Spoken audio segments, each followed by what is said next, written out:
Hello everyone, welcome to examinator 365। कैसे हैं आप लोग? आई होप आप सब अच्छे होंगे।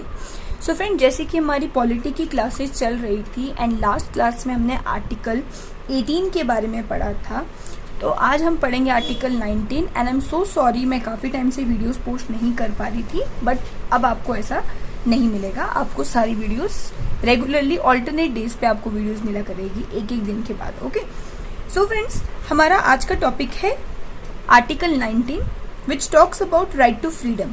अब राइट टू फ्रीडम के अंदर हमारा कॉन्स्टिट्यूशन हमारे सिटीजन्स को ये 6 फंडामेंटल राइट्स देता है।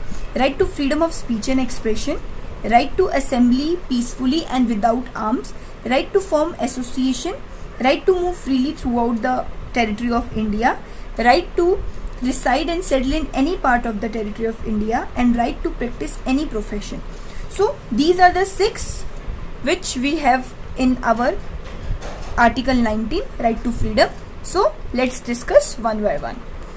So friends, सबसे पहले हम बात करते हैं आर्टिकल 19 के first freedom of speech and expression के बारे में। तो friends, freedom of speech and expression की अगर हम बात की जाए तो इसके अंदर हमारा इंडियन कॉन्स्टिट्यूशन हमें ये अधिकार देता है कि हम हमारे विचार, हमारे व्यूज़, हमारे ओपिनियन किसी भी चीज़ के लिए या किसी और के व्यूज़ भी हम एक्सप्रेस कर सकते हैं विदाउट एनी हेजिटेशन।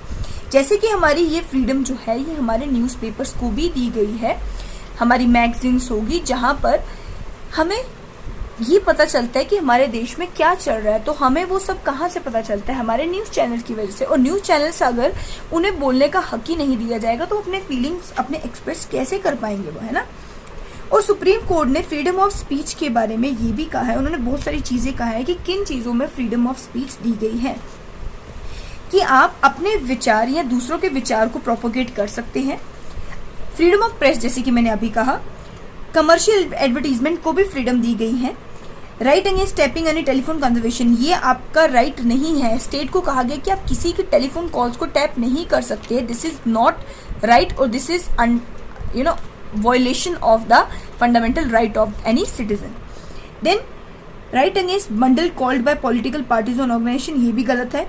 हमारे पास हक है कि हम गवर्नमेंट की जो भी एक्टिविटीज चल रही है, जो भी पॉलिसीज बन रही है, उसके बारे में हम बात कर सकते हैं। अब फ्रेंड्स, आप मुझे बताइए, एक एग्जाम्पल से इसको समझते हैं कि अगर मैं कहूँ, मैं अपने विचारों के हिसाब से कह रही हूँ कि अगर सरकार ने कोई लॉ बनाया है तो अब हमें वो पसंद नहीं आया है, लाइक मुझे पसंद नहीं आया है लेकिन किसी और को वो पसंद है। अब मुझे पसंद क्यों नहीं आया है? शायद वो मेरे बेनिफिट के लिए नहीं है, वो मेरे इंटरेस्ट में ही नहीं है, लेकिन वो किसी ना किसी के इंटरेस्ट में तो होगा ही, तो उससे तो वो चीज़ ज़रूर पसंद आएगी ना, जो भी न्यू पॉलिसीज लाई गई होगी। तो हमारे को फ्रीडम दी गई है, हम अपने व्यूज़ को एक्सप्रेस कर सकते हैं, बता सकते हैं कि ये चीज़ मुझे अच्छी लगी। और कभी कभी तो ऐसा होता है, कोई चीज़ नहीं आने से हमें, बहुत सारे लोगों को बिल्कुल फर्क ही नहीं पड़ता, क्योंकि वो हमारे लिए होती ही नहीं है।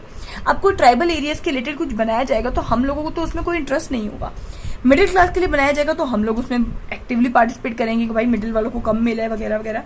तो ये है फ्रीडम ऑफ स्पीच और एक्सप्रेशन की बात की जा रही है, जिसमें, और हाँ, स्टेट इसमें फ्रेंड्स रीजनेबल रिस्ट्रिक्शंस भी लगा सकता है। जैसे कि अगर आप कोई ऐसी बात बोल रही हो जो हमारे देश की सॉवरेनिटी और इंटीग्रिटी ऑफ इंडिया को डिस्ट्रॉय कर रहा है, तो वो गलत है, तो उस पर रिस्ट्रिक्शंस लग सकती है। हमारी अगर सिक्योरिटी ऑफ स्टेट की बात की जाए तब भी हम इस पे ध्यान देंगे।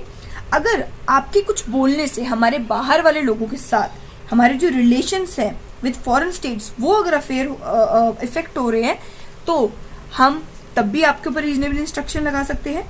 हम किसी पब्लिक ऑर्डर को डिसओबे कर रहे हैं तो वो भी गलत है।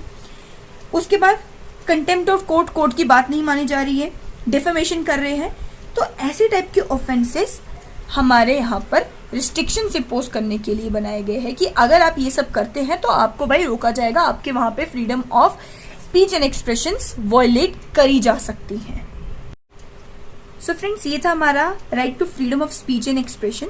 ये मैं सेपरेट बना रही हूँ, बाकी के जो भी हमारे बचेंगे, right to assembly and all that जो भी है, वो हम अलग सेकेंड पार्ट में मिलेगा आपको वो, तो वीडियो को ज़रूर देखें।